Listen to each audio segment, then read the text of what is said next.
this will be our last teaching for quite a while. We're leaving for Gaya this week, and then we come back and we'll have exams and then leave for the winter. So I think the next teaching will be in 3 months in March. Although we'll have, I think it was announced, we'll have this teaching on the Four Noble Truths tomorrow that was requested separately. So we'll have that, but then no more Lam Rim teaching for a few months. So we can finish the section we're on today. I think, how much more do we have in this? Yeah, it's actually quite a bit. I see. Yeah, we can finish 6 pages in a day. So, I had thought last week there was a question about doubt, which I think a very important topic, and we were trying to distinguish what's a useful or a healthy kind of doubt versus the doubt that's afflictive. And it's quite hard in some sense to make an exact definition of one versus the other. One way of thinking about it that I quite like, so there's, some of you might know the Japanese master Dogen. He talked a lot about doubt, and I don't claim to understand because I haven't studied Zen Buddhism very deeply. In college, our teacher first explained it to us, and then I've read some books since then, but it's not just, I could get the completely wrong idea, but nevertheless, my understanding of it, which is useful for me, whether it's what he meant or not. So Dogen talked about great doubt, which he considered essential as a part of the spiritual path. This was fit in with the Zen tradition, with the idea of koans, that you put your mind in a state of kind of doubt. Now there's some people say that in Dogen's tradition, the Soto Zen, they don't use koans, but it seems it's not that they don't use them, they just they don't use them quite as extensively as in the other Zen, the Rinzai Zen. In any case, so as the way it was explained by my college professor anyway, is that the idea is that we have doubts all the time about all kinds of things, about every minor thing. We get worried about this or that, always all of these different thoughts, and that's not very helpful because we don't actually go very deeply into anything. We just leave it. Think, I don't understand this, or this doesn't make any sense, and then leave it, go to something else. Whereas great doubt is meant to focus that on one very deep doubt. Now for Dogen, the great doubt essentially seems to be that at that time in Japan, there was Tendai Buddhism was the major school that was extant, and they had the doctrine of primordial enlightenment, that we're already enlightened. And Dogen was saying, well, why don't we know that? Why is it, if we're already primordial enlightened, then why are we wandering in samsara? So that was his great doubt that led him, he questioned his teachers, and he didn't feel he was getting a good answer, so it led him to travel to China and to receive teachings from more qualified masters there, and then bring his knowledge back to Japan. But in any case, so my understanding of this is that rather than just having doubt in a kind of a random way, you want to focus that in a more constructive way. Actually look deeply, like, why am I here? What is the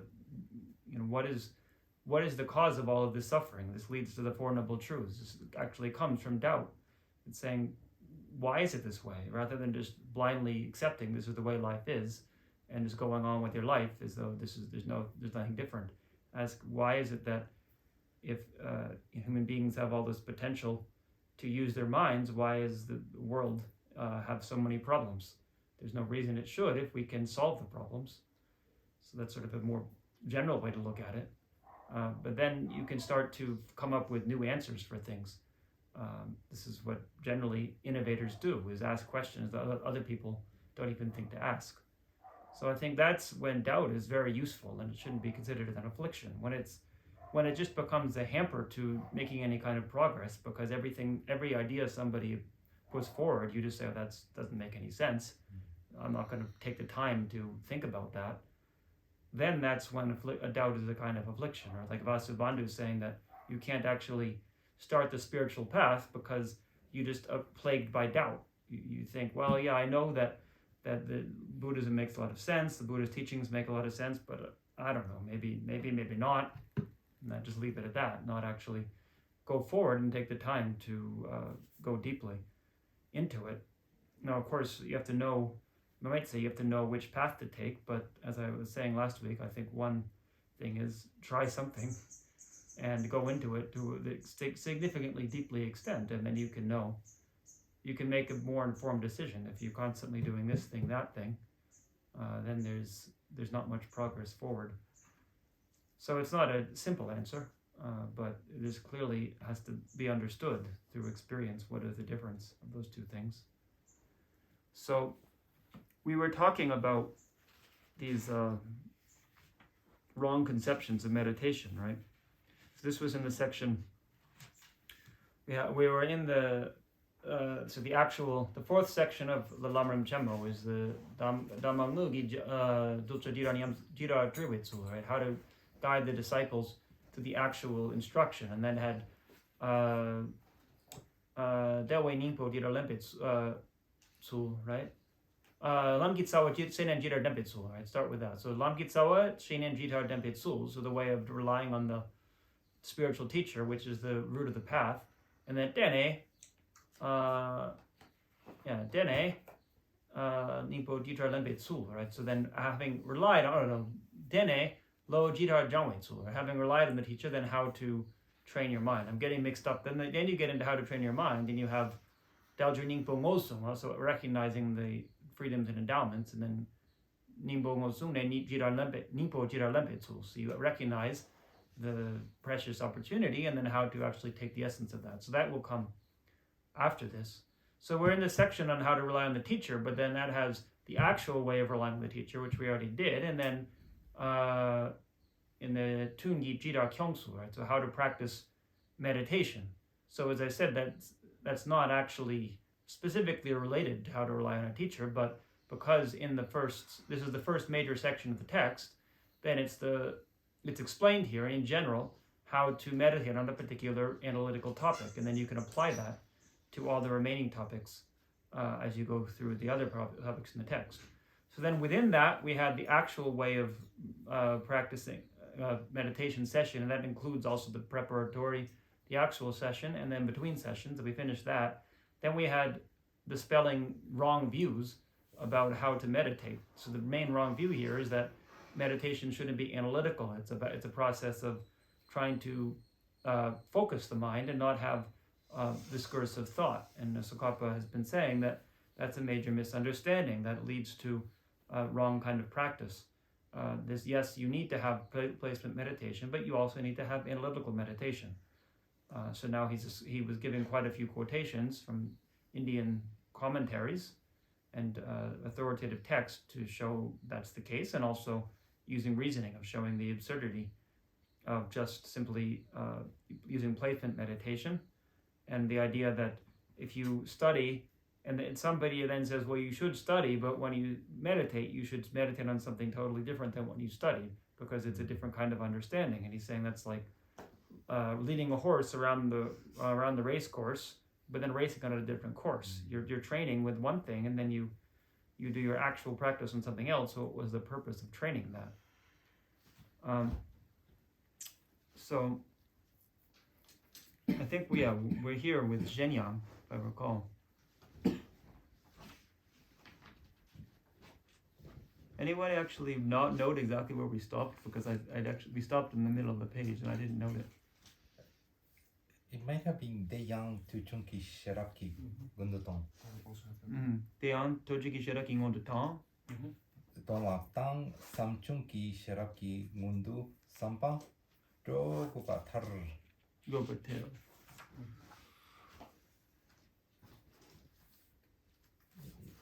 Let me see. You're on the first. You're there.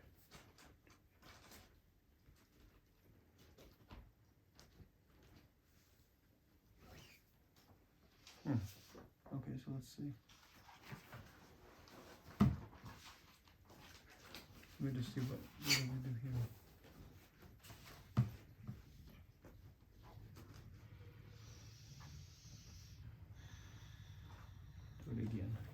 that's I can figure out from there. Yes. So this one doesn't have that break that you have. Makes it a little bit harder. Oh yeah. It's the top of the page. I see. Yeah. Deang tojiki sherab hi ngondu topatang. So before you gain the wisdom arisen from hearing, you have to hear. That makes sense. Right? Hearing could also mean studying. Right? In the old times, they didn't have books, so here it was mainly understood as hearing things from what people say, but nowadays it could also be through reading. And then samjugi sharaki ngundu sapadrogo patar. So then also before you get the wisdom risen from contemplation, you have to contemplate. So likewise, gomjugi sharaki ngundu gompadrogote. So even before you have the wisdom risen from meditation, you need to meditate. Sharapteni gompalejongwecho. That's sort of a tautology. We said that last week. That it's this wisdom and risen from meditation arises from meditation. So you have to meditate first. So de tar chena gomjigi sharagi ngondu drowe gompade. So that meditation that has to go before wisdom risen from meditation. Samjigi sharaki ngeper chepa deni gompa chepa yinpe. So it's that very thing with which you've habituated, or that you ascertained with the wisdom risen from contemplation, is the thing that you habituate with, right? So in Tibetan, gom and gom, they're the same root. It almost homonyms, right? One is gom, one is gom, because it's slightly higher, doesn't have the sa, right? So it's gom as opposed to gom, but almost would sound the same. But it's just one root verb that's applied two different ways. I'm not sure in Sanskrit. I'd have to find out. But here, so it's you have to meditate on something on which you habituated. But they're both the word for meditation is derived from the word for habituation. So you have to habituate on that thing for which you contemplated. So samjigi sherap le, gomjigi sherap jungwa sumpayino, because it is said that. The wisdom arisen from meditation arises from the wisdom arisen from contemplation.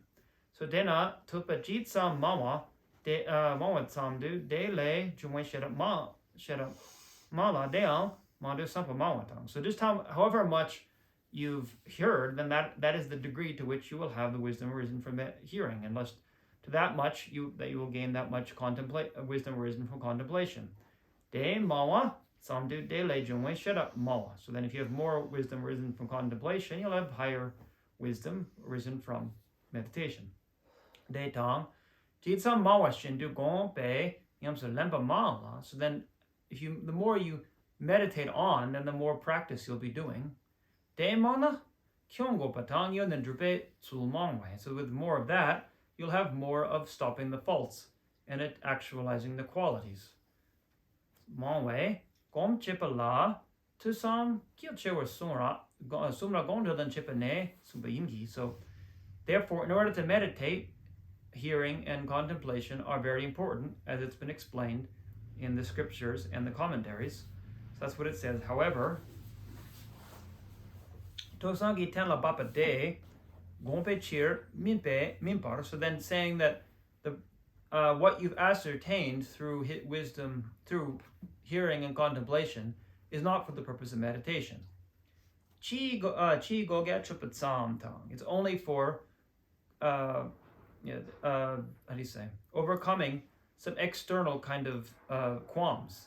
So like, for example, negating people who disagree with your viewpoint, or just having kind of debates, but they're not actually applied to your own understanding. Tom, kompana, shende tande jelme chi gomna. So then you meditate on something unrelated to that. Gomnani, kusa shendu tene, yuksa shendu chepatar. Yeah, so it's, as we were just saying, it's when you show the horse one course and then you race him on another one. So detar sumpade drama de girshin, then it becomes unrelated. Sherap sum dimgi kebetsu. So then the manner of gradually actualizing the three wisdoms. Sungap chi nam sha kyang leper shipa yanla. So then the general presentation that's in the scriptures will be destroyed. Leper shipa. You will destroy it well. Leper shipa yanla. La manor dropa la.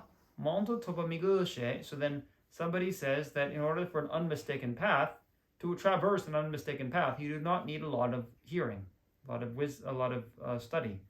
Shepe chelche yang leper mepa gyuro. So then you're doing well to express this senseless babble this way. So senseless babble saying that you don't need a lot of study. So deraki ne madope taksu dochaksam. So then a sign of somebody not having understood that important point is dochoksam gyure chokla mando jampa shiktang. So somebody who's trained a lot in the sutras or in the tantras. Dang shungla jama yima chepa ni, and then somebody who has not even paid attention to the text at all. Ni tado drupa chepetse yamla na maunyu miawatang. So then it would see, if that was the case, right? If it was the case that the understanding of from study and contemplation is unimportant, then if you had two people, one who's understood all the text and one who hasn't, when they actually practice, there should be no difference between them, between who has greater and a stronger and a weaker practice. So shenyang drupa chepate chunya patang darokso chena sangdu chepelu nyapanam then chapa juma Yeah, so then if you listen to the Dharma and you examine it with such a mindset, with that kind of practice, it will completely become this faulty system, this faulty way of doing things. Sangdu chepe look nyepanam ten chapa juma so it's somebody. It's this understanding that thinks that hearing teachings and thinking about them is a fault. That's the point. Is that if you this particular wrong view is that hearing teachings is a fault. It's actually obstructive to doing meditation practice. So na dena tosangi sheraki ngepa deni la. So this very thing with which you have ascertained with your wisdom of contemplation and hearing. So then you familiarize with that.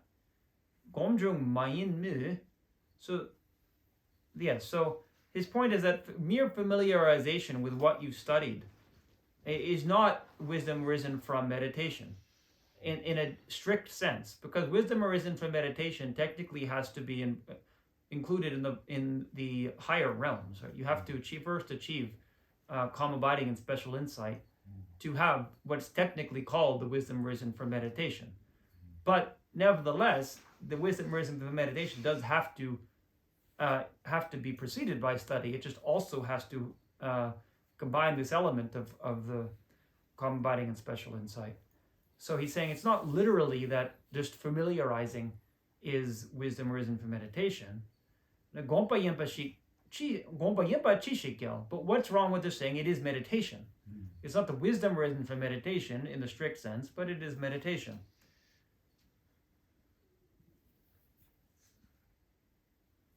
We have Kensei Rinpoche from Sera, Kensei Lama Busho. He had said, it's not saying that there's no such thing as a wisdom risen from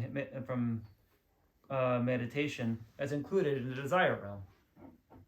Usually in debate, we say that that's only when someone has achieved the 8th bodhisattva ground. But I think being a Sera monk, he was, of course, nitpicking. You have to be very, very precise about things. Generally speaking, for ordinary people, there is no wisdom risen from meditation except in the higher realms. But for bodhisattvas in the 8th ground, it's said that they can achieve that because through the force of the lipo from meditation that they do. But that's a completely different topic. And then, of course, in Tantra, it's a little different, right? In Tantra, you do still achieve the higher realm because you achieve the access concentration, but you don't achieve the actual concentration of the jnana of the higher realms. for the tantric practice. But you still need calm abiding and special insight, which, as we'll see in just a moment, that is included in the higher realms. I don't know if this is all quite confusing for you, but I'll explain a little more in a minute. So if it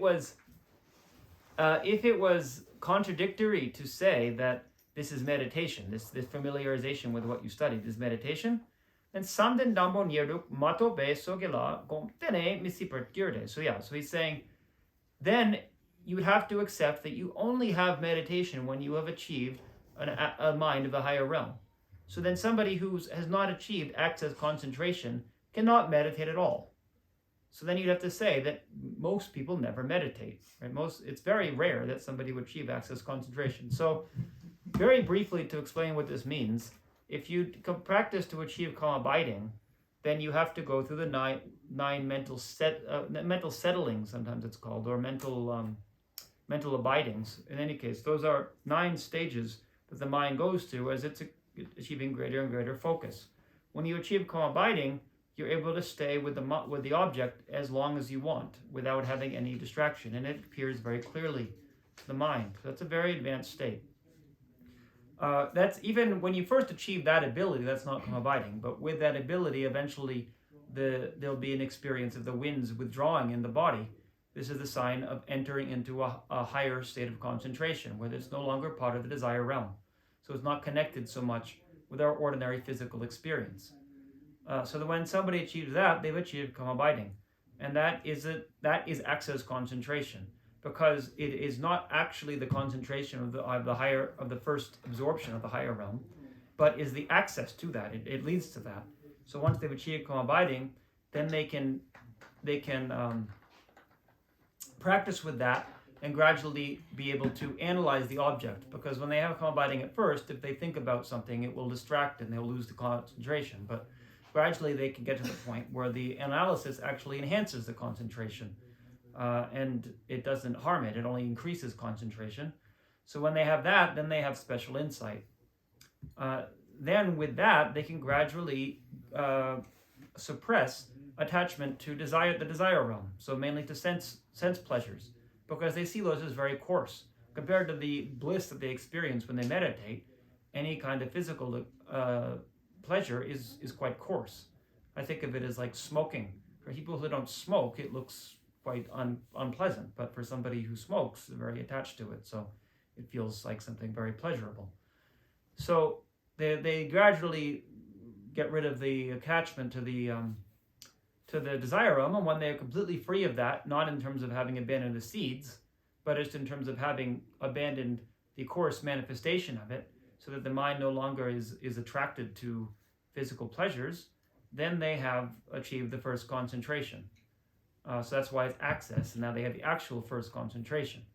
But it's not entirely necessary to achieve that for a lot of kind of practice. It's understood that even non-Buddhists achieve that. Even before the Buddha manifested actual enlightenment, when he had the other teachers, was it Udraka, Ramaputra, and Alara Kamara, something. Lakchu in Tibetan is the Udraka Ramaputra. So these teachers were teaching him how to go into very high states of concentration. And they considered this liberation. The Buddha didn't consider it so. But he did consider it a useful, expedient means to use those concentrations to meditate on the nature of reality. But in certain practices, all you need is the access concentration. Then you can use that. So like in the Sravaka practice, it's understood that you can achieve arhatship even with just that. In the Mahayana sutras, you need to have much more concentration. So you have to have all of the higher realms concentration also. But then, as I was saying, in Tantra, you don't. In Tantra, you actually don't want to achieve the dhyanas, the higher concentrations, because they'll obstruct tantric practice. So you only want to achieve the access concentration. But that's still quite an extraordinary achievement, to achieve access concentration. It seems like it's quite rare, because you have to have the union of calm abiding and special insight. So this is a very general presentation. If we get to, what is it, like page 509? the Shine, something. Yeah, around there. Yeah, page 500, 600. In a few years, we'll get to that. And but this to give you a general idea of what he's talking about here, about why. So that's if you don't achieve access concentration, you don't technically have the wisdom risen from meditation. But doesn't mean that ordinary people can't meditate. So what does it mean for the ordinary people to meditate? He's saying it means familiarizing with what they've studied or what they've contemplated. So dope sa le sa tompa chupe tse. So when somebody has advanced from the desire realm to a higher realm of mind, not in terms of being born there, but a higher realm of consciousness, so then that's when they gain wisdom risen from meditation, not before that.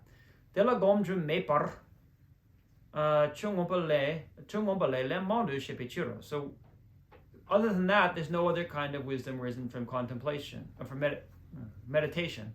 It says that again and again in the Abhidharma, meaning the Abhidharma class of teachings, not the Abhidharma kosha specifically. So then what is meditation? Parchingi drill she Siksel. So then this is from Siksel, right? So this is by Dharma Mitra. Prasanapara, right? Siksel. It's the commentary on Hari Bhadra's text, the Clear Words, which is a commentary on it's a Clear Words commentary. It's a commentary on Abhisamaya Lamkara, the ornament for clear realization, which is a commentary on the perfection of wisdom. So this is the fourth level of commentary. So it's Siksel by Dharmamitra, Chökyi Shenin in Tibetan. So he says, Gompa Chepa Shichawani, so this thing we call meditation, Yide Kalpa Chendu Chepa Han, De Muba Chepa Ho.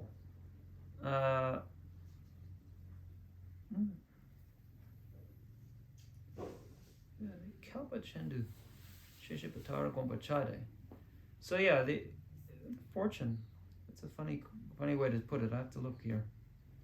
De Muba Chepa Ho.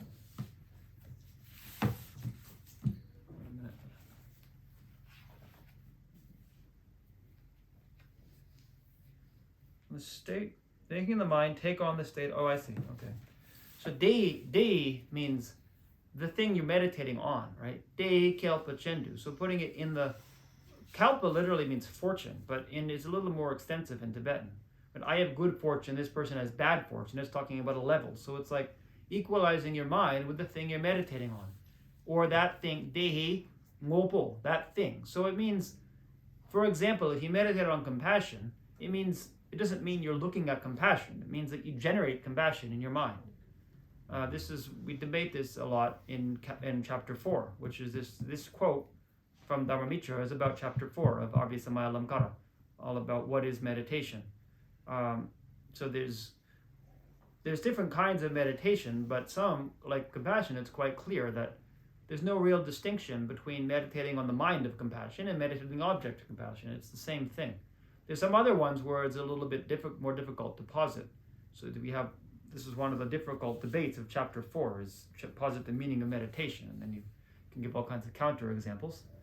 But generally speaking, the point is to enhance the mind in the quality of that object. So you put that mind in that aspect. So like when you see something with your eyes, the light hits your eye, and then due to the transformation, by the visual cortex, by the visual modality in your system, then the mind is generated in the aspect of the object.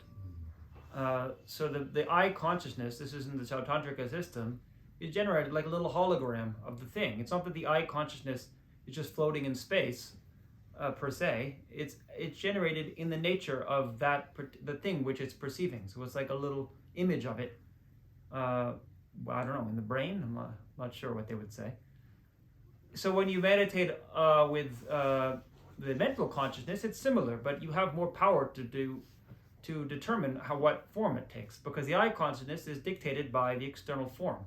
It can't arise without the object condition of the external form. But when you have the mental consciousness, you can you can control what appears to it. And when you have the union of calm abiding and special insight, you have a lot more control. So then the union of calm abiding and special insight itself becomes the object condition that can cause things to appear to the mind. So perna, so for example, depa gom ningje gom shipanistia. So he's saying here, you meditate on faith, you meditate on compassion. What is that? So it means you have to generate your mind just as that. You don't look at compassion, you generate your mind as compassion, you generate your mind in the state of faith.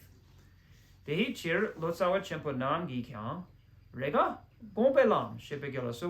the Lotsawas, the translators into Tibetan, in some contexts they would translate the Sanskrit, which I think Bhavana, it is Gom, as Gombe Lam, right, the path of meditation. Regani, Gondo again, and then in Gondo again, the Abhisamaya Lamkara, it actually, in the translation in Tibetan, it says, Tong Tong Gompe Lamdatla. So the path of meditation, so the path of seeing and the path of, it should be meditation, but it says the path of habituation. So again, it's the same root word, but it's not Gom, it's Gom. It's slightly different because it doesn't have the Sa Yongju, the Sa, so this superscribed Sa. Satata. So then, She Sumpatar, so as it said there, Gompa Gyurde, so you meditate like, if you translate the word Gom, Tang, Gom Ni, Gompa Don Chico. So they're synonymous, habituation and meditation, because they're translating the same thing. I'm not sure in Sanskrit, they probably have a slightly different inflection of Bhavana, otherwise the translators probably would have used this exact same form in Tibetan. I have to check on that. So Shenyang, Jetsun Jampe, so then also, again, from Gondikan, it's just saying Maitreya says, which is in Abhisamaya Lamkara. This is chapter 4. Ngeji and lak tang tong wei, lam tang gombe lam nila, yanda yandu sempatang, jedang edo gombe lam. So it's what is the path of meditation? It is the same as the path of preparation. Right? Engaging and lock is the path of preparation and the path of seeing. But then familiarizing with that yandi yadu sempat on Jawa and ascertaining it more and more. And so it says there's no path of meditation apart from those. Now of course it's substantially different because it's the result of them, but it's not that the mind takes on a totally different object. It's of the same class. You just continue meditating on that same thing, but with a deeper and deeper realization. Say tekchen pape gonla yimpe yang sempatang jawatang niperdupa yupersumpala. So it's saying that it's just a Mahayana path of seeing, that is contemplating and ascertaining. So Jawa, what do you say? Shawa, how do we say? Comprehending and ascertaining, that is what it's talking about. So Chapala, Chene Kyomatang. So you analyze and then you sustain that.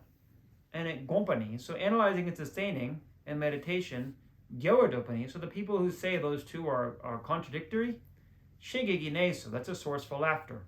Right? That what they're saying is completely absurd when you look at what it says in the text. So Detarna, Depa Gompatang, Seme Shi Tang, so then meditating on faith, and Seme Shi, the four immeasurables. And Jandegi Sem Gompatang, meditating on bodhicitta. Mirapa, meditating on impermanence. Dungeo Gompa, meditating on suffering. She Supatabu Sabu, Yanda Yandu Chene Kyongopala. So you have to again and again analyze them and sustain that. Gomdu Supataipa Shik Nangde. So it seems that there's all different kinds of meditation.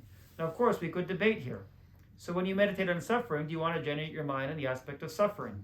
Should you suffer to meditate on suffering? When you meditate on impermanence, do you want to generate your mind on the aspect of impermanence? But your mind is already impermanent. So it follows everyone's meditating on impermanence because their mind is already in the aspect of impermanence. So this is why we have to make little distinctions when we define it. Generally speaking, it said when you meditate on suffering, you want to generate your mind. You want to meditate on the faults of suffering. You don't just meditate on suffering. You don't just think suffering. There was this when they examined, you might know, with Mathieu Descartes, the French monk, they did a lot of studies on him in the laboratory, and they looked at what happened in his mind when they showed him videos of people suffering. And it was a significant difference when they told him just to watch the film and try not to meditate, and then when they told him to watch the film and meditate on compassion. So the first time, when it was just watching the people suffering, his mind became more and more depressed. But then when watching people suffering and then meditated on compassion, his mind became more and more happy. So it's not just thinking about suffering, it's thinking about the drawbacks of suffering. But then, okay, so you want to generate in mind the aspect of the drawbacks of suffering, so then you have more drawbacks because you generate more and more of them. So we have to make very very fine distinctions. It's a lot of debate about these things. So Shinjuk Tang Labdule. So then in the Bodhisattva Charyavatara and the Shikshu Samochaya, right, the Shatideva's two texts. Rangi Hila Gomba. Rangi Hila Gomche. Oh, no. This is from Shunjuk, right? Rangi Hila Gomche Ngidit Sam. It's the second verse of the text. Mondre Sampa Deyan Me Debju Kepa Dala Yumende Dechir Shendung Sampa Dala Ham Me Rangi Hila Gomche Ngidit Sam. Right? So I don't there's nothing here that's not been said before. I don't have much skill in composition, nor do I have a thought. Therefore, I don't have a thought to benefit many because I don't have anything to say. I don't have any good way to say it. I'm composing this in order to subdue my own mind. So he's used as an example. Say shungdi nisu shepe lamgi rimpatang che gomdu sumpatang. So it's saying all of the. Subdue. The word here is meditate, right? I'm writing this text in order to meditate, to habituate my own mind. By writing these things down, I habituate with them. So he's saying that all the stages of the paths that are explained in these two texts are meditation. There's meditation for the author by writing it. In Lapdule also, in the Compendium of Training, he says, Detawe na lu tang long shu tang sonam yuma chepa tang. So that if you give away again and again your body and your requisites and your merits, Sumatang, Tapatang, Pewa, Chiripa, Goberchao. And then you protect and you purify and increase. It's all whatever you do, it's all meditation. You meditate on those things. She Lu Long Chu Getsa Sum Re La Tang Sum Tak Tel Shi. See, with these things, with your body, your requisites, your roots of virtue, those three, then you do these four things. You give them, you guard them, you purify them, you increase them. Shi shepa tamche gomdu sumpe chir gom shebede gache chung shikla misungo gachungchu. So don't hold this thing to be that is meditation as being too narrow of a thing. It's like it can take up as many kinds of things. So like giving away your roots of virtue, regarding your roots of virtue, like being careful, then purifying, or increasing your roots of virtue. Those are all kinds of meditation.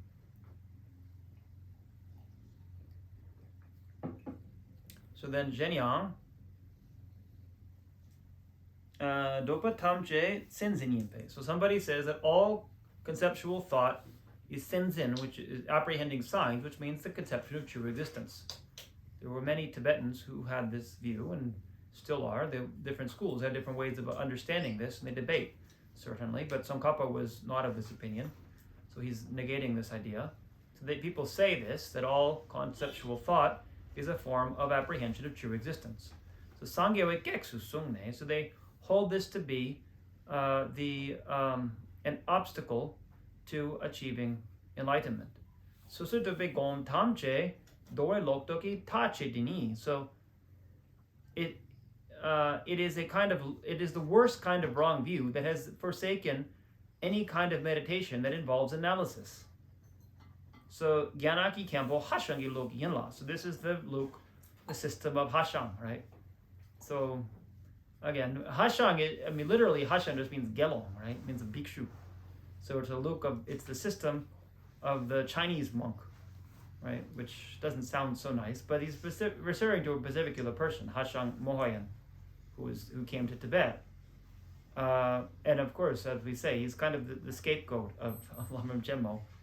He gets used quite a lot as the example of this particular viewpoint. Whether or not it's actually historically accurate is quite a point of debate.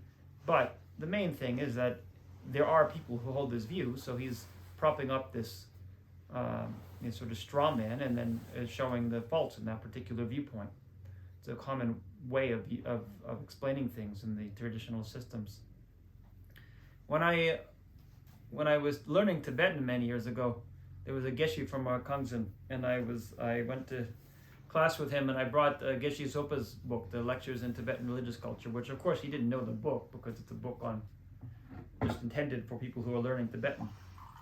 So I asked him to explain some of the passages to me. So I opened to a passage that was similar to this, saying all conceptual thought is an obstacle to Buddhahood. And he started reading through it, and he got kind of concerned. He said, "Why are you reading this kind of thing?" But then he finally got to the bottom of the page. He said, some people say that. He said, "Oh, now I see. It's not actually what the author's opinion." So you see this here. He presents the opinion here, but then at the end he shows the absurdity of it. So de gapani. So to negate that wrong view, shinetan laktanki gapsu sheper chao. I'll explain that later when I explain common abiding and special insight, which is much later in the book. As we'll see, especially in this special insight section, there's a very long section on this question of is all conceptual thought a kind of grasping at true existence. So Shung Shenpo Lama, so in all the great texts, Gumpa Chenpo Chepe Gekyang Loktok Di Chede. So this particular wrong view becomes a major hindrance to generating respect for the great texts. Shungte Dakidoni, so the meaning of those texts, Peelmo Che Susutope Chegopat. Mainly it has to be, for the most part, you need to ascertain the meaning through analysis. The Chegopakona, no, it appears to be only that. So Chupanan Kyang, Nyamnagitse, Gomhomepe Tomai So. So then the way that this person is explaining it is that it would seem that the analysis all becomes unnecessary when you actually practice. So that therefore it becomes a hindrance to understanding the meaning of the texts. So tempa nupe kenduyang te chede. So this is also a major cause or condition for the teachings to decline in the world. So suratang gondrel chemo nam tamgatu medroa, and it becomes a cause for the scriptures and their commentaries not to appear to you as personal instruction. Droatone shiti me pichuro. It's a sign of lack of respect, or not holding them as important.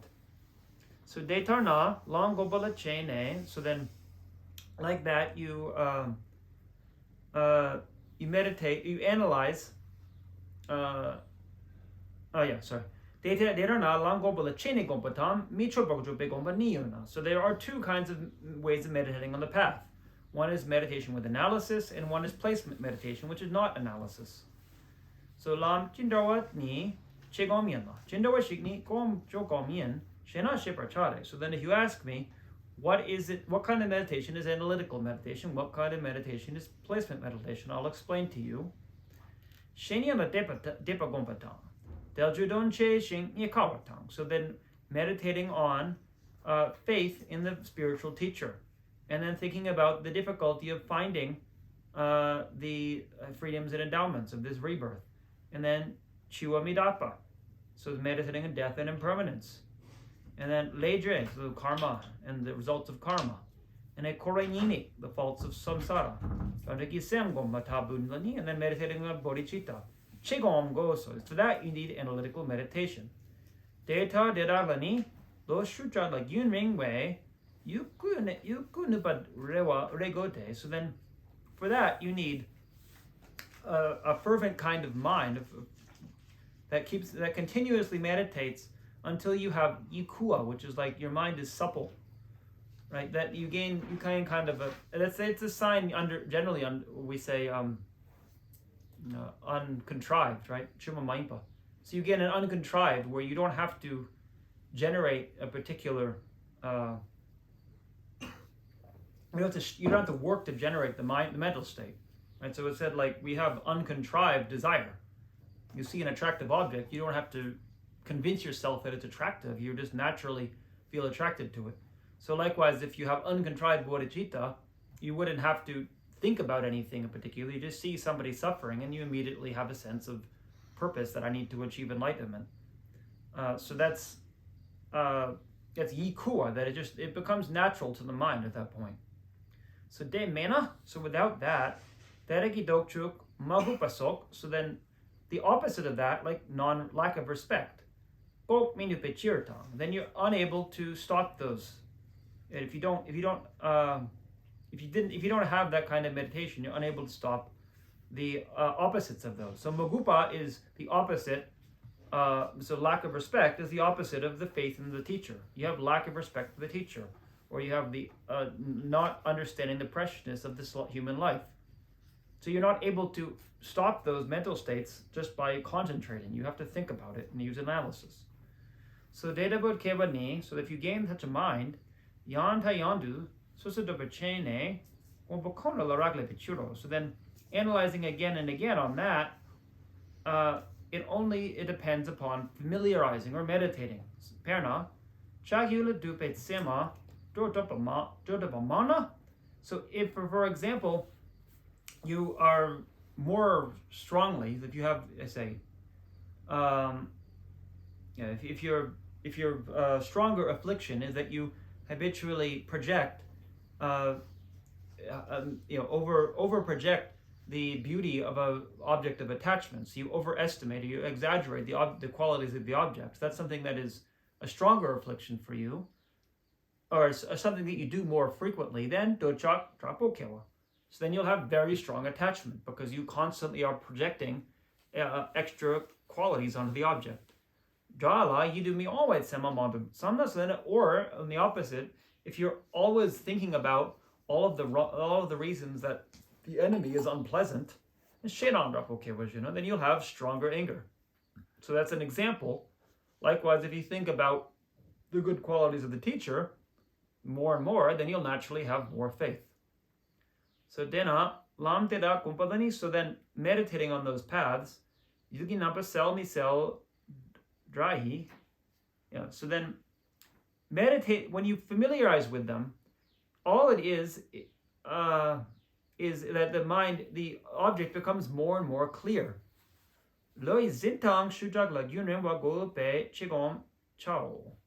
So then, you need a very strong mode of apprehension of the object. So that for that you need to meditate for a long time.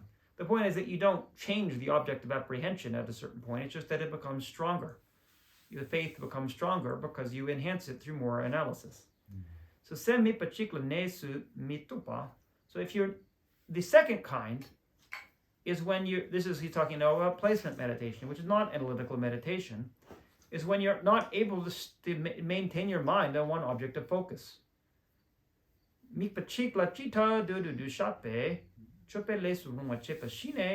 then you want to achieve calm abiding, which is serviceable in order to, as long as you wish, place your mind on that particular object.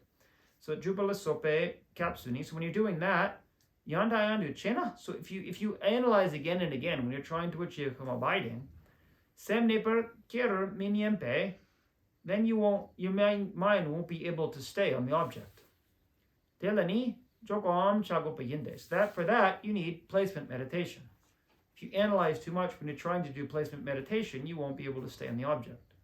So again, I'll explain later in the context of calm abiding and special insight. So detar me shebar kepayena. So if you don't understand that, yet you're a scholar, then you only do analytical meditation. Kusalini jogan kona chao shimawayamayende. So Kusali is one of the lineage lamas, right? He says, Gosa jogam kona chao shimawamayende.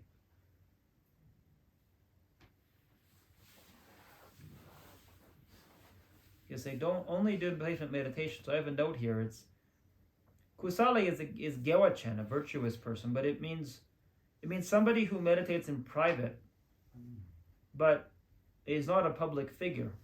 So the opposite of a pandita. And a pandita is somebody who speaks publicly and explains the meaning of things.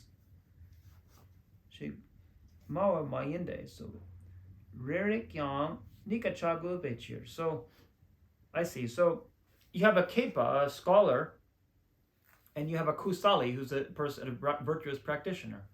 So it's he's saying, Tsongkhapa is saying, when I say there's this difference between analytical meditation and placement meditation, I'm not saying that the scholars are the ones who analyze, the practitioners are the ones who do placement meditation. Both of them have to do both. Re kyang nika chago. Kopechirde kepe kyang shine so group go. So then even the scholars have to achieve abiding. Kusali kyang, so even the kusali, which are the virtuous practitioners, shine na deba shutra so. They also need very strong faith in their teacher. For example, Drupko Pechir. So then they have to use analysis to attain that.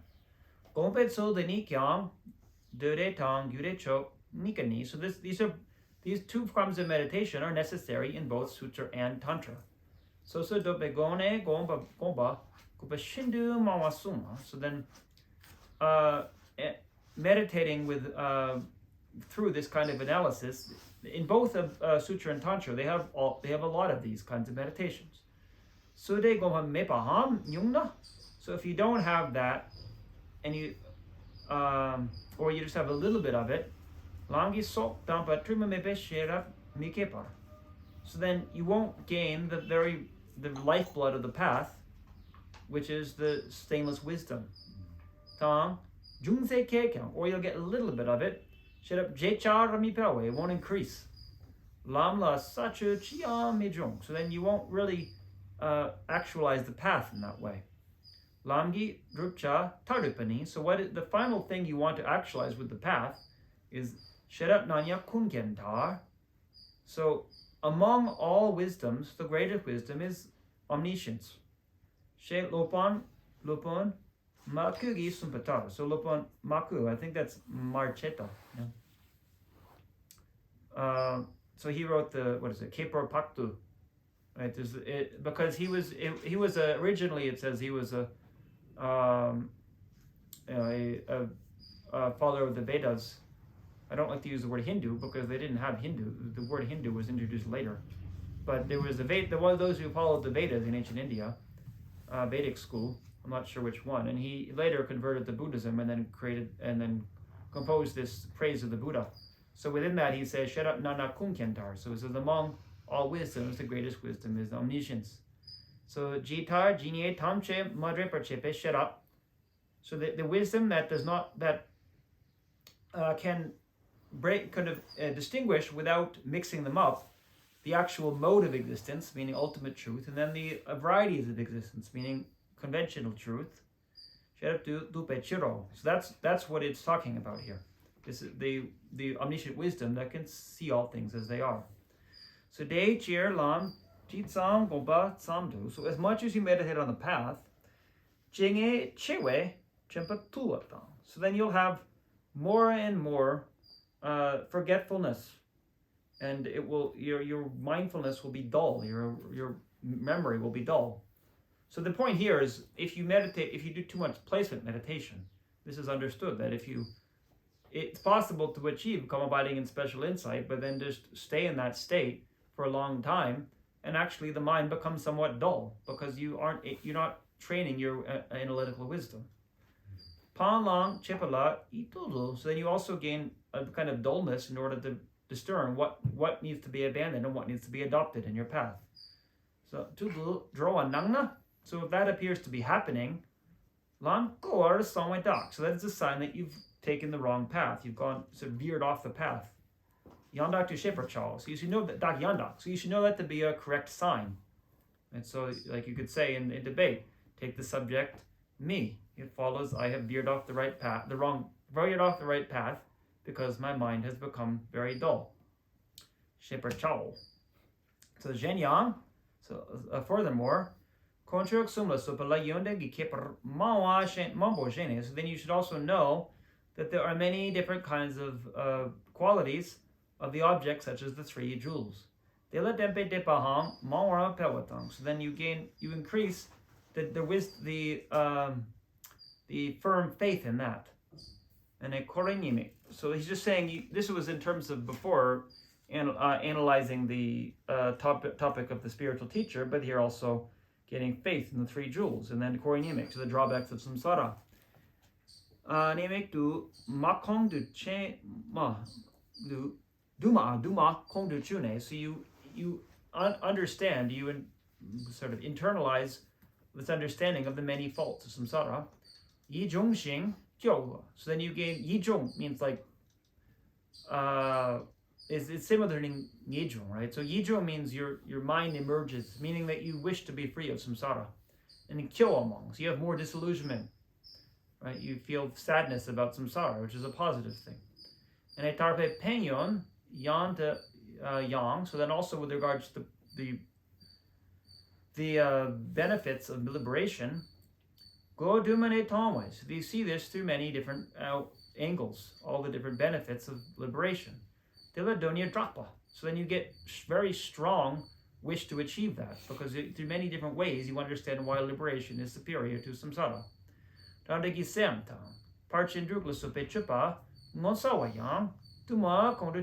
then also regarding, you understand the, say, kongdo chu, right? I say understand, but internalize, it literally means that. Kongdu chu means you put it inside of you. So regarding bodhicitta and the 6 perfections and so forth, all these amazing practices, he says, you internalize those. So delakte doktu mepe depa, and you gain an irreversible faith in them. Dumbatang, and then an aspiration to practice them. Sunpa, and you effort. Tumpanam chegi sudro, that increases more and more. Tamche kyang, sosudobe sheraki, so with all of them, you analyze the meaning of the teachings with wisdom. So that only depends upon meditation, or habituation is his point here. So the intelligent people, so then you should gain for yourself an ascertainment of that does not depend upon others telling you. You should gain your own ascertainment of it. So gongitsu la goa shindu chungwanamlare. So then some people, this is Kachik again, right? Strani. This is a person. It says somebody says, but he says somebody who's very little understanding of the way of meditating says. So with the analysis, if you have too much analysis, and then you sustain your meditation with that, let's say so then it becomes a hindrance to staying on one object and staying focused on the object. Ting is in tempo midrupo, so then you won't gain a stable concentration. So regarding this, I want to say something. Sam make the chico jitar do shindu shakpe. So when you newly gain a concentration that you have not gained before, that is able to maintain one particular object, focus on one particular object for as long as you like. So at that time, when you newly gain that, if you analyze many objects, you won't get that. That's what we were saying before. You can't get such a concentration if you keep thinking about different things.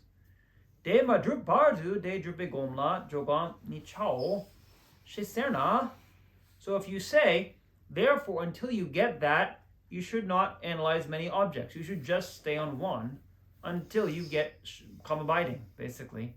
So he's saying, I agree. If that's what you're saying, if you want to achieve come abiding, that's your goal, then until you achieve it, you shouldn't be analyzing all kinds of different things. So yes, okay. But thing is in the druping du chega mangna. Thing is in the gets doing it. But if you're saying that before actually practicing to achieve come abiding, until you in general in your life achieve come abiding, rather than literally when you're practicing for come abiding, if you should never analyze at all, and analysis becomes a hindrance to achieving concentration, Ting is in druplo shing the chempo gongdrel ne shipa dene magowa selde. So it's very clear that you completely misunderstand what is explained in the commentaries by the great trailblazers, which means the Indian panditas. So they thought perna. So for example, Ser tang mulngi gyawar agarakipe yana yandu mer section. So a blacksmith, he keeps burning gold and silver in the fire, and yanda yandu chua trune, and he cleans them with water again and again. Trimata nima tamche jangte. So that by doing that, he purifies all of the stains on them and the nigma, like the tarnish on the gold and the silver.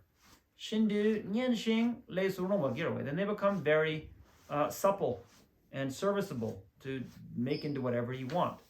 So Dene Nagela Sope Gensha Chita Dudu Girowe. So then you can make whatever kind of ornament you want, like earrings and so forth. Chupa Shindu. So the point is that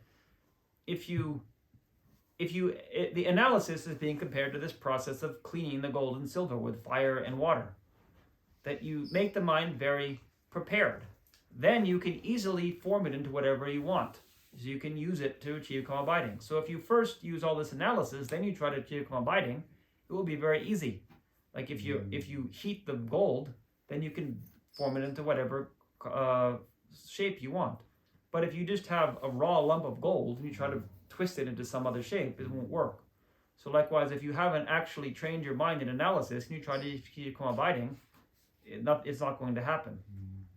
So ngola nyomong tang, nyewe nyomong tang, nyechu namla napu le dre tang. So then, first of all, regarding afflictions and secondary afflictions and wrong behavior, so all the black karma and their effects, tang korwe nimik gombala sope ka ngajumatar.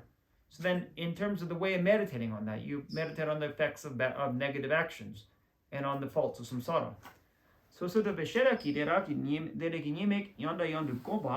meditate on the faults of that again and again with analysis, wisdom of analysis. So then your mind should become very, what's the right word? Your mind should be in a misery. That's literally what it says. But the point is that you think this is really bad.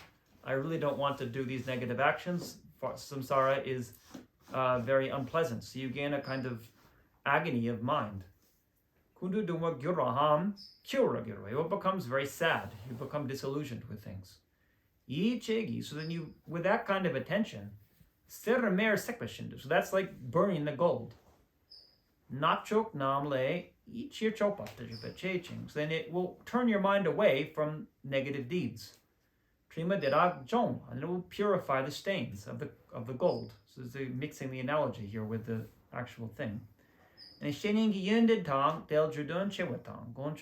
the positive side, the qualities of the teacher, the greatness of the human rebirth, and the qualities of the three jewels, and so then the white karma in its results. So then the benefits of bodhicitta.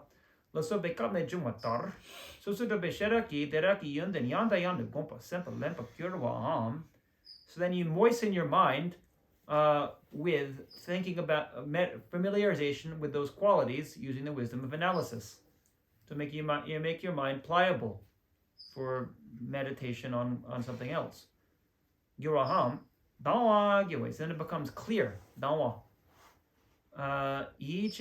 dawa is like if you have water, right, and it's full of silt, and you let the silt sink to the bottom. That's dawa. So yichegi serchu truetar. So it's like cleaning the gold with water.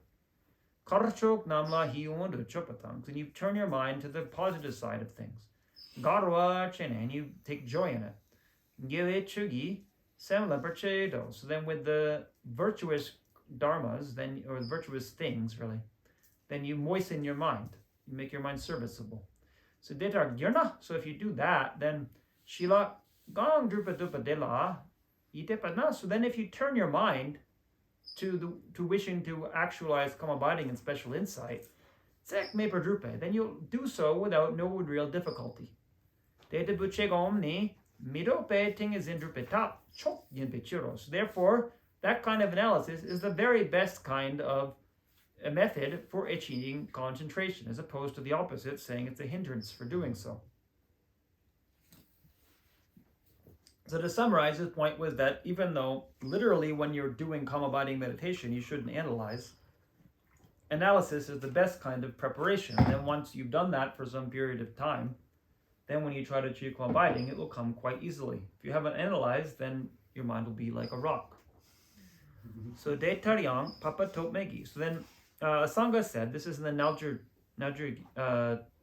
Gisa, right? The Yoga Bhumi. So it includes the Bodhisattva Bhumi and the Shravaka Bhumi. And so he said, fair enough. For example, Gawaham Gawe Lotma. So then this example is coming from there, because he says, for example, you have a blacksmith or a blacksmith's apprentice who is very skilled in smithery, I guess we'd say. Kepashigi, Gangit say, so Ser Ngulshik Drimatang Nimatamshe Jangwechir. So when they want to purify all the stains of the gold and the silver, Bludusu Mer section. So sometimes they burn it. True Trune, and sometimes they clean it with water. So then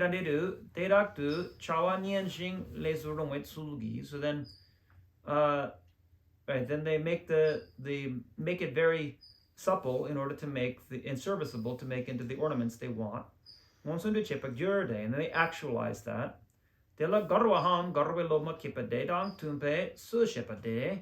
So likewise, a craftsman who is similar to the blacksmith or the blacksmith apprentice, Garchegi Gengi Nampachito Pater Drupachipa Shindu. So he's saying the craftsman is, similar to the craftsman, such as a blacksmith, wants to make ornaments, then that's how they would do it. So likewise, Najabekyang, so likewise a yogi, Gangit se semde napsimla sope trimatang nimamala michopa nigi. So then they want to get rid of negative mental states, such as covetousness, kyowa chela. So then they sadden their mind, meaning they generate disillusionment with the object of attachment. So then they take their mind away from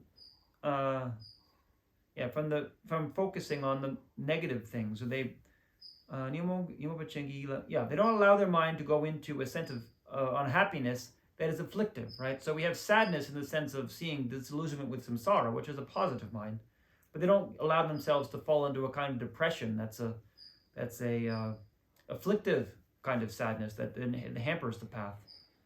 So gewe chokla mopar gawalas, and they take joy in the positive side, in virtue.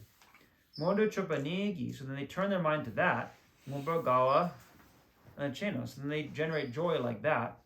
Naljer bades, and that yogi sende shinegi chok san la degi chok ganda la. So then whatever aspect of calm abiding or special insight they want to actualize, Nibra jorwa chepa de tang de da la shindu nyewa jorwa tang. So then they get very close to actualizing that. They can definitely achieve it.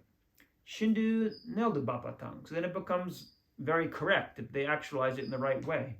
And emil, so unfluctuating, and migua, same kind of idea, doesn't move. Begirjing, jitar sabedon, yandapadrupechir, jawagiro. So then their analysis that they've done before becomes a way to actualize that. So that's just exactly the same thing as what Tsongkhapa said, but as you see, he's quoting the text because his opponents are also Buddhists. So for them, they claim to be followers of a Sangha. So he's saying, well, you said this point, but it's obviously contradictory to what a Sangha said.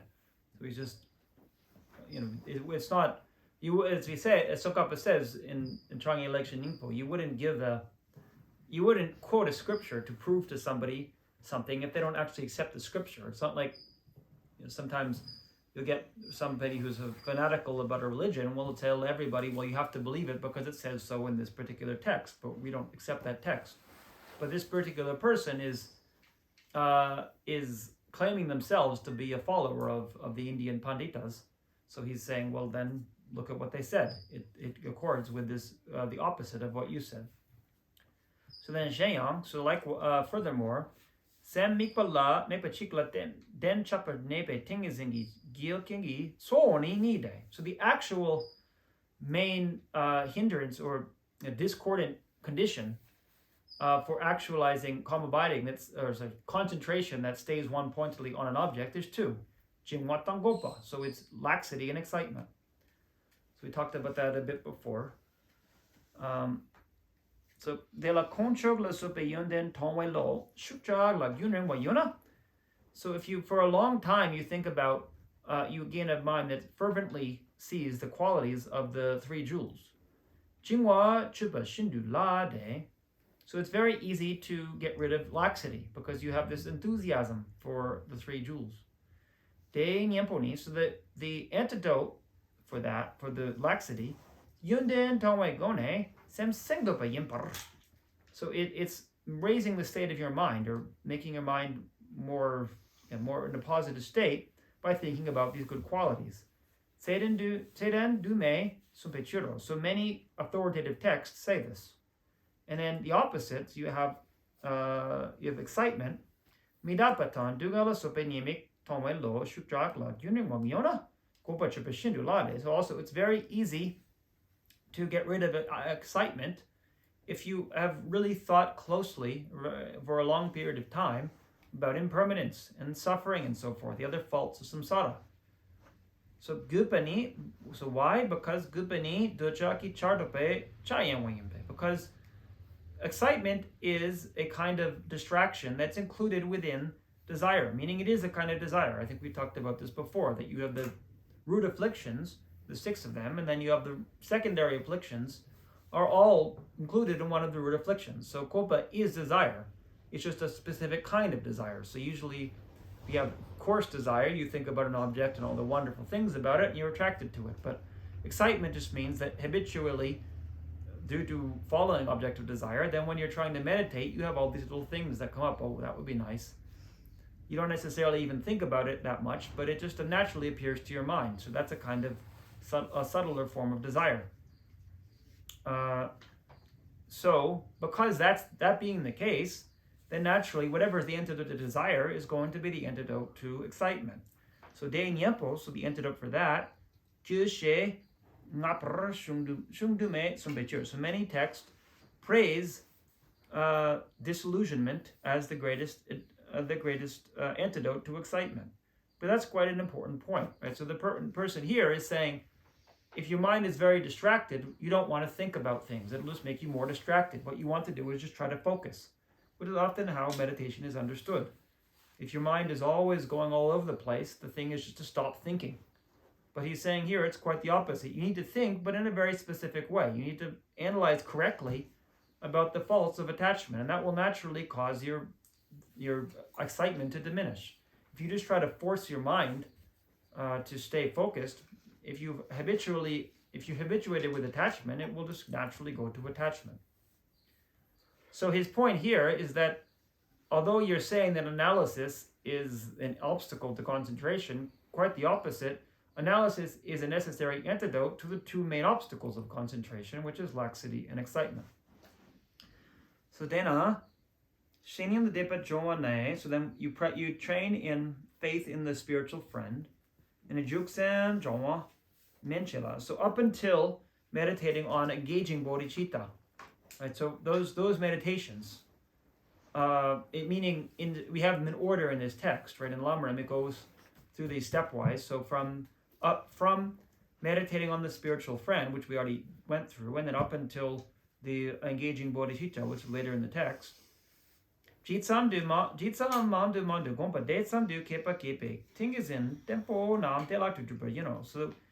the more that you think about it, the more you habituate with it, then the more so you'll easily gain a very stable kind of concentration that delights masters. People who understand properly will think that you're doing it correctly. Jogam duma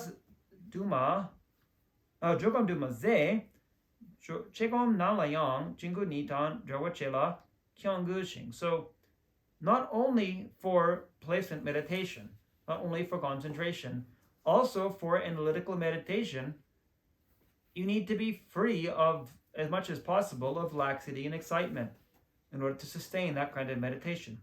So Mengak Diwe Lama Goma Kipa Nam. So all the previous great scholars or masters, or lamas, it's saying Lama Kipa, so scholar lamas, who are of this lineage of instruction. Negaki Mikpa Gang Bopa De Mikorla Nishe Draway Chirdu. Yeah, so whatever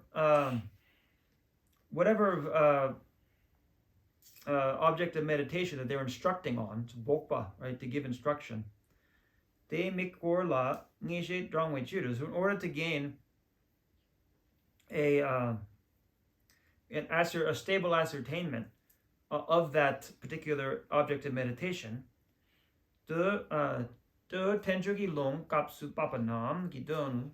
So then they take the meaning of all the that have been explained in the sutras and the shastras, right, the Indian commentaries. Lame mengaki semla korne. So then you think about in your mind the instructions of the lamas. Ngama ngame sundragi kiende. So that I see.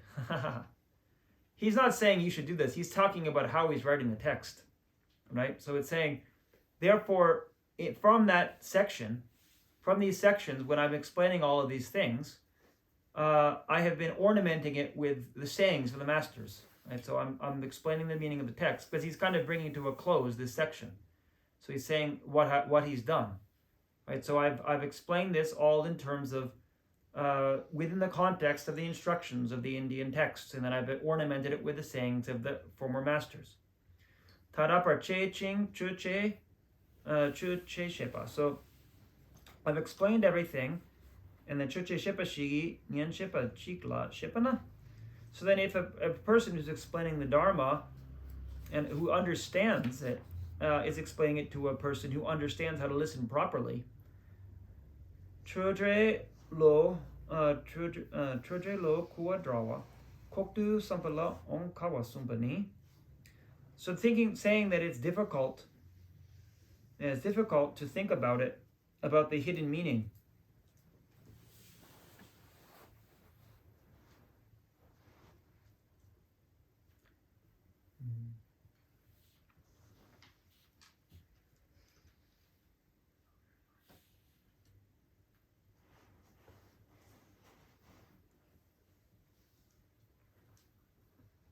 Yeah, the point is basically seems to be that it's very difficult to generate that. With all of these main topics that he's been explaining, it's very difficult to it's said to be very difficult, it's sumpani, said to be very difficult to gain an ascertainment of the hidden meaning the thing that's not obvious to direct perception, and to gain a kind of uncontrived understanding of these. So he said that's right and that's true. Lek shing mepe. Mepa is dempa, right? True. So tare, so with each one of them, mikpe kap yin serne, so that you see with each one that it's the time of observing busam re che mirongde, so that it's not appropriate to just put that aside, right? So that it's not that you just you read it, but then you think about, when you meditate on it, you put that aside and meditate on something else. As he was saying before. So then you say that there's the time of study and contemplation and the time of practice, as if they're two different things. And you meditate on you think about two different things. So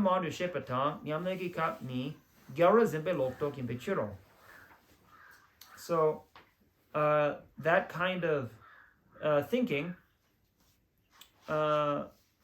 is a wrong view that holds the time of explaining the Dharma and studying the Dharma to be a different time from the time of practicing. But actually, he's saying that those are indistinguishable.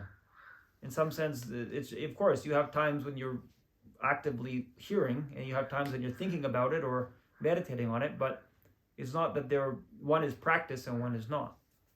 So onkyang, but however, shepa tamche nyamlan du care she shepa sitaru nangway chongyu nyewa dupayang guru chao.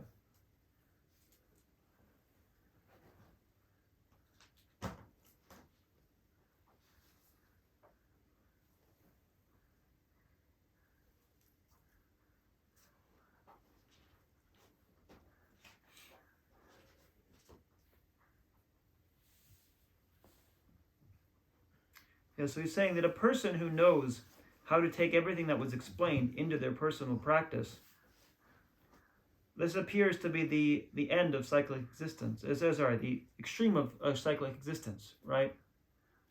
So,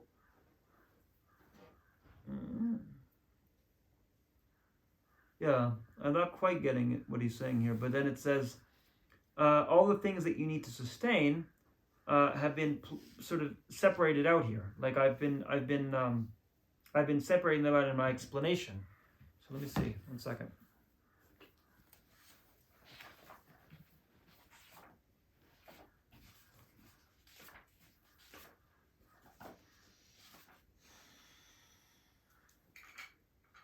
I see. I've never seen that word used that way. So sita. Sita means the end of the extreme of existence, right? But here it means barely existing, right? So it seems that there are very few people who know how to do that. Right? He's saying that there's very few people who know how to bring what they've studied into their personal practice.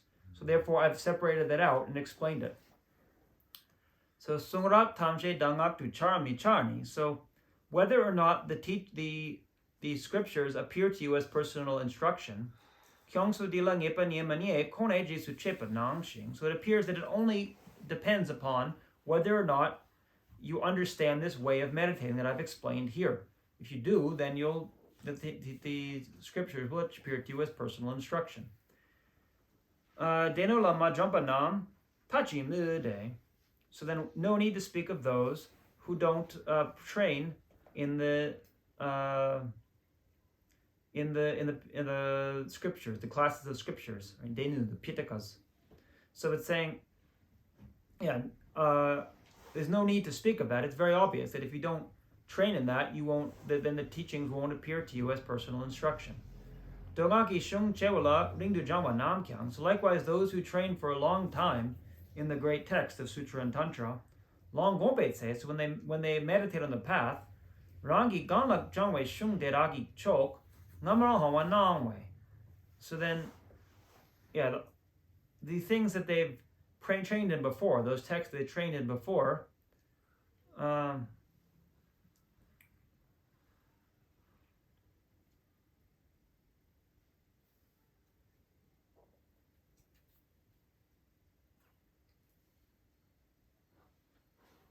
he's saying, it would appear that I need to give an extensive explanation of this. He says, so it appears to be that there's a need to really explain a lot about this point that I'm saying here, because there are many people who disagree with it. There's people who disagree with that point. So then, but however, I don't want the text to become too long, so I won't say more than that. So now I've explained that. So that finishes this section, right? I was saying we'd finish that today. I was a bit hurried getting through it. So that finishes the section on the relating to the spiritual teacher, right? Which within that has a section on how to sustain a meditation session. And then after that comes how to actually train your mind on the stages of the path once you've relied upon a spiritual teacher. So we'll leave it there for the time being. If people have any questions, we can have those. I'm wondering on this point on conceptual thought and whether or not to use it. So I wonder if there is any conversation between the Kagyu tradition and the Gelong tradition in that regard, because they seem to have a different view. So I wonder how. They have quite a different view. Yeah, and I was saying before that, for example, I was saying that this is the Gaelic position, and then other schools have different approaches to it, and there's different ways to see it. Unfortunately, there's not a lot of discussion. It would seem, the Gaelic is quite. They keep themselves quite in their own world here. We have this debate, the winter debate, and all the monks in different monasteries, but they're all Gaelic monasteries, debating with each other. There's not a lot of discussion with the others. There's been talk among some people that there should be more, because it would seem to me anyway, maybe it's our habituation with ecumenical society. Where I grew up, we were very much encouraged to see different religions as having equal value. But it does seem to me that the people in the other schools, they're not just wasting their time. It does seem that something is happening. And I think most people here accept that. There's very few people who are of a very narrow view where it's like this is the only way.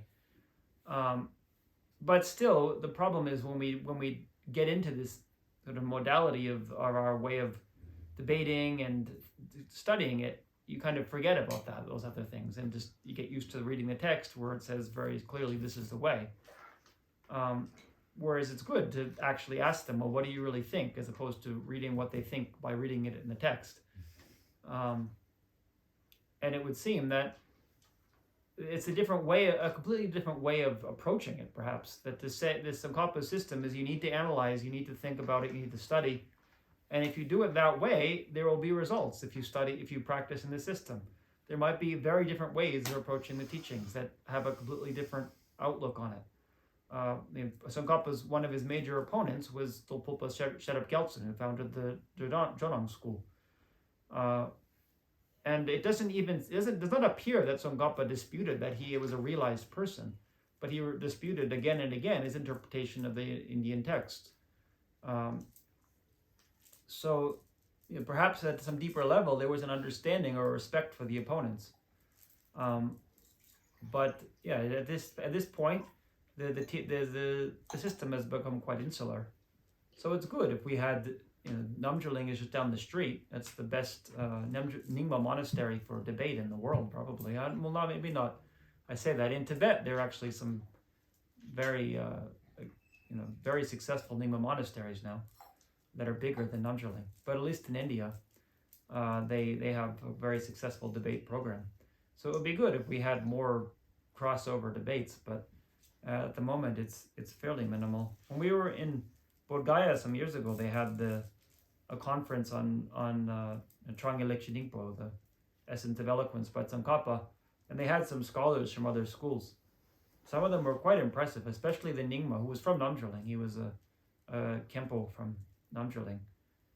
And he presented the Nyingma school very well, and the Gelug scholars debated him, but it was clear that he understood his position better than they did, so he was able to get out of their debates quite easily. So that's a sign that we need to. Someone wants to debate with them, they have to actually read their text, not just have a caricature of it as presented in the Gelug text. And it gets into a much deeper question of sort of what is spiritual realization? Is it something that just comes from one? Is it like there's a right answer?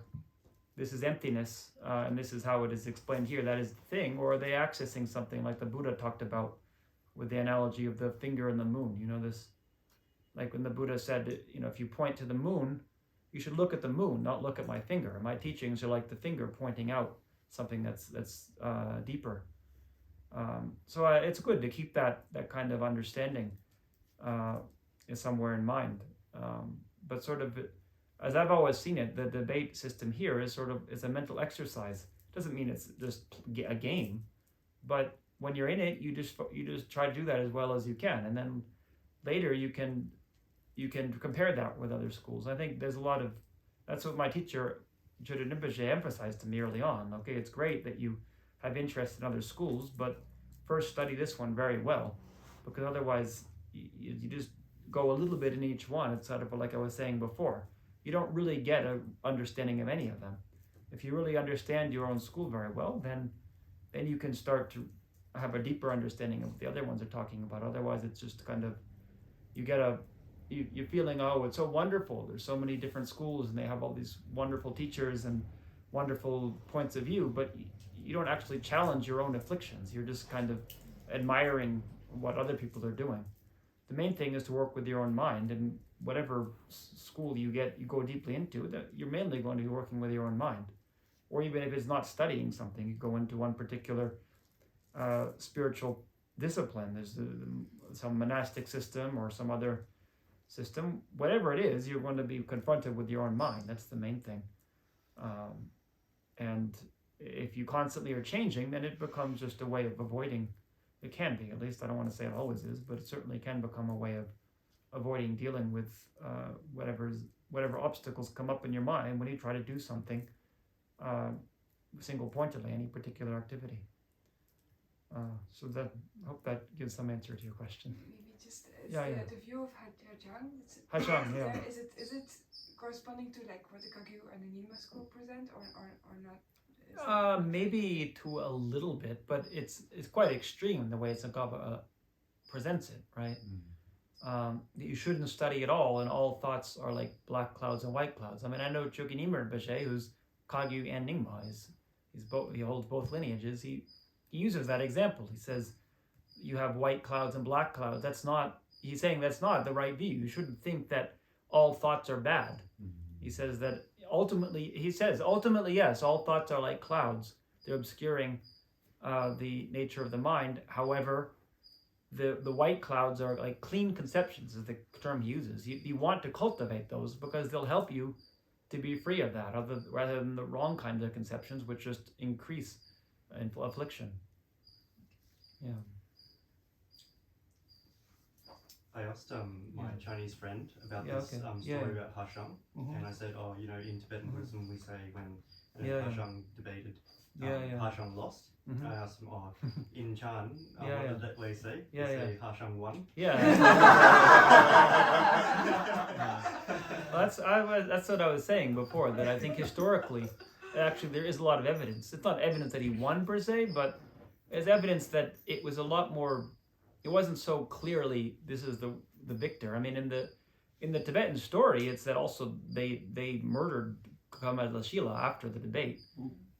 Again, I'm not sure. We have some books here about it. I haven't studied it a lot, but it does seem that it was sort of instrumentalized. We'd say that this was a story that was told in Tibet of the old times as a way of illustrating a particular point.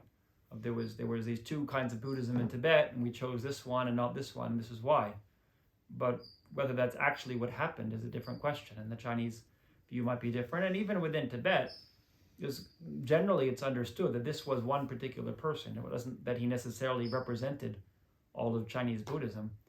It was just one particular viewpoint that was being presented at the time.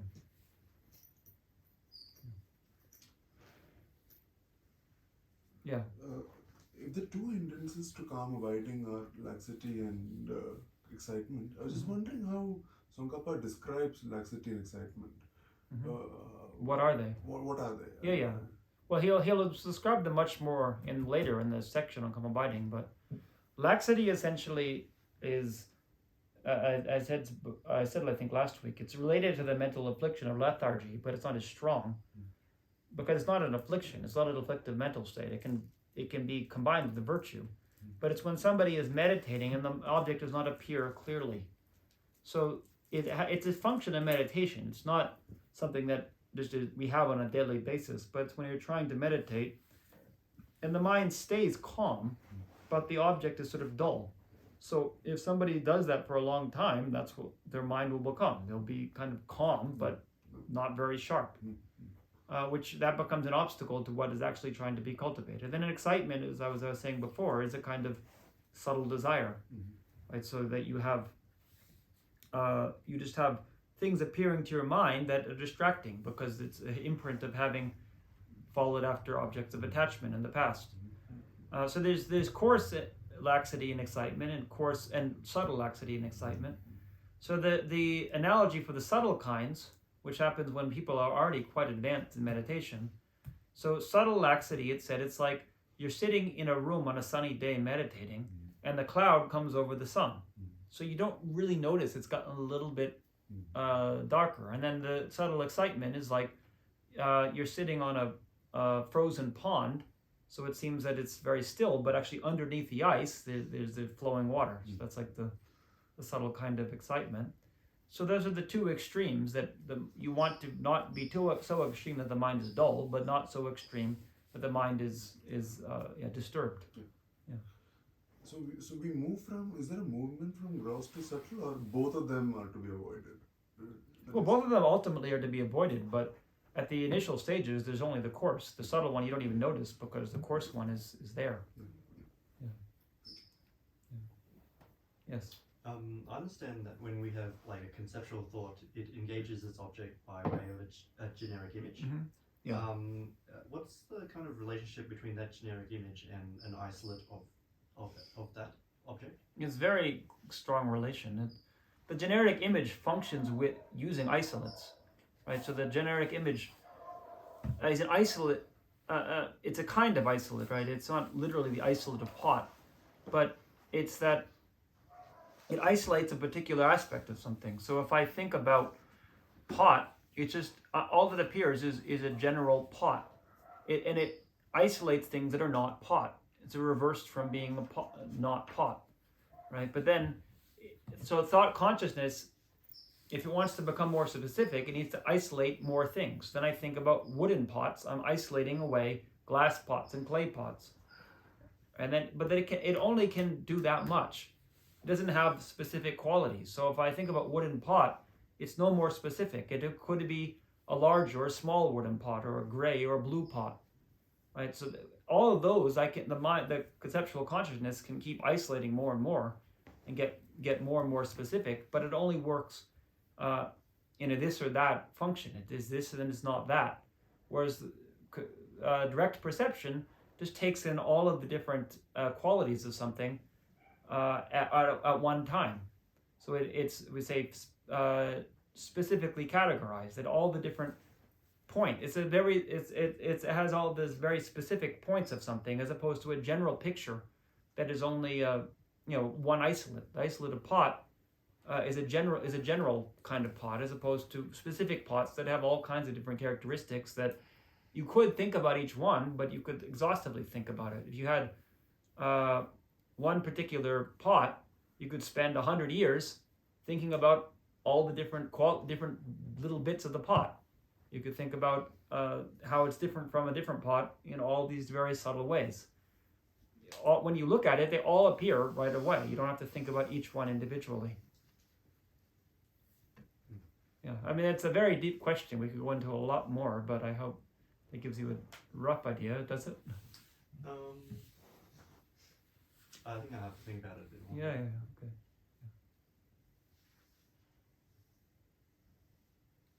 Samdang Rinpoche said when he was teaching, he had a friend of his, I guess, who was a Geshe, and he said that he had been traveling, and he was already a Geshe. He'd done debating about isolates many years ago, and he was on an airplane one day, and he was, I think, just waiting, not doing anything particular, just sitting on the airplane. He said suddenly he realized what an isolate was after all these years.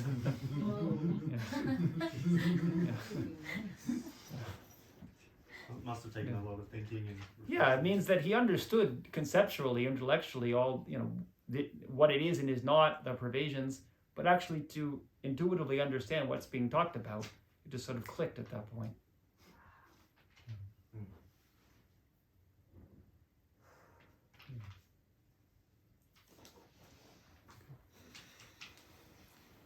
Okay, yeah, maybe we can finish. It's getting already noon. Sure, Mandala. Sashi-bogi Shushime-to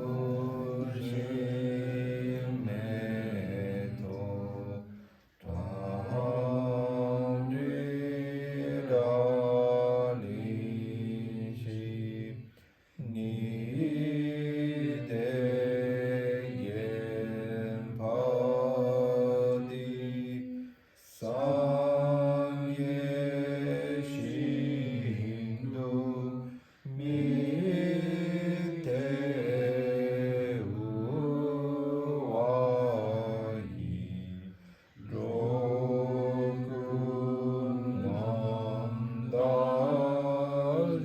Rokunam-da-jin-wa Che-pa-ju Che-te-la-me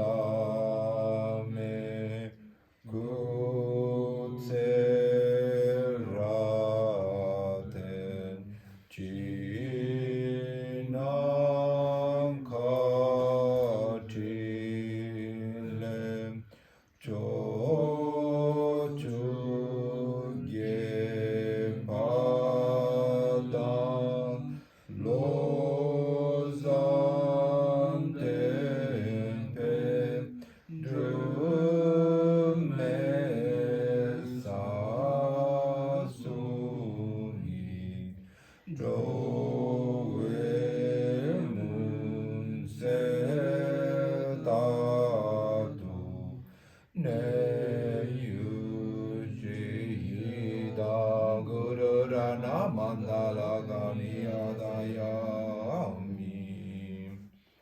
My two collections, vast space, and other mass from working with effort at this practice for a great length of time, may I become the chief leading Buddha for all those whose minds wisdom lies bounded by ignorance.